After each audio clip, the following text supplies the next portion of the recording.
Nous avons vu précédemment comment installer des logiciels. On peut installer également divers paquets qui ne soient pas des logiciels, qui soient des librairies, des dépendances, des plugins, etc. Et pour cela, on va utiliser un autre outil. Nous allons utiliser Synaptic, qui contient tous les paquets existants. Après avoir entré son mot de passe, le logiciel s'ouvre. Et là, nous voyons qu'il y a tout un tas de paquets. Il suffit de cliquer 2 fois sur un paquet. Il nous indique des dépendances à installer avec.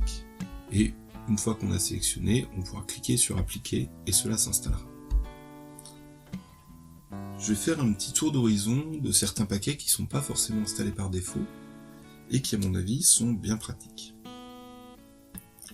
Parmi ceux-là, il y a JMTPFS qui permet de transférer des données d'un téléphone portable vers l'ordinateur, par exemple, donc ça va être assez pratique. LibDVD PKG qui va permettre de lire tout simplement des DVD. TTF MS Core Fonts Installer qui permet d'avoir les polices type Arial, Time New Roman, etc. Printer Driver Gutenprint qui va permettre d'installer beaucoup plus simplement pas mal d'imprimantes. Libav Codec Extra qui va permettre d'ajouter des codecs, c'est-à-dire des formats de fichiers audio ou vidéo.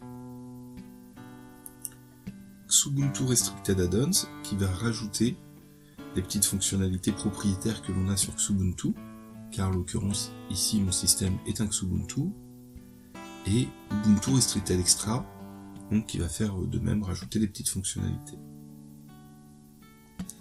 Ce ne sont évidemment pas des obligations, mais pour moi c'est vraiment des petits éléments qui aident beaucoup. Et à présent, voyons l'alternative en ligne de commande qui s'affiche. Et nous voyons que nous avons sudo apt-get install comme nous avions auparavant.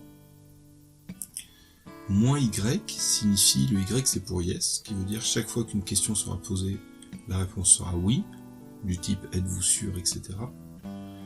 Et tous les logiciels ensuite, les uns collés derrière les autres, JMTPFS, le libDVD, etc., etc.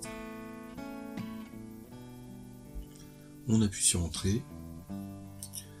Donc là on voit l'avantage de la ligne de commande, un copier-coller de cette ligne de commande permet de tout installer d'un coup.